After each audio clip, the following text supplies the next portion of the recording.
I went to 4 doctors and 2 specialists. My lab results came out normal, and still no one could explain why I felt like I was dying slowly. It got to the point where I would just sit in the shower with the water off.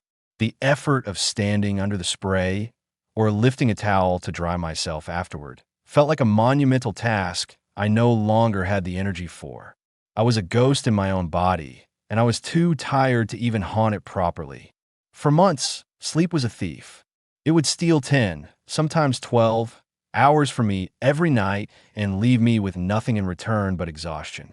I walked through my days behind a thick pane of glass, the world muted and far away.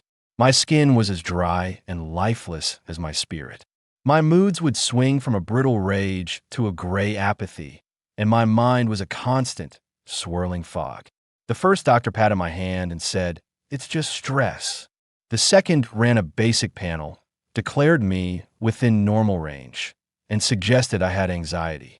Another person, with the confidence of a sage, told me I probably wasn't eating enough vegetables. With each dismissal, a part of me withered. I tried everything they suggested.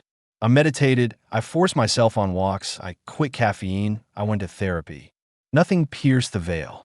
I began to surrender to a terrifying thought. Maybe they were right.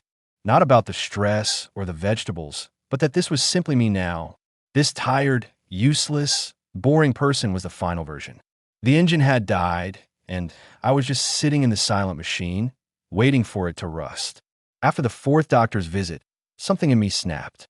I wasn't going to rust.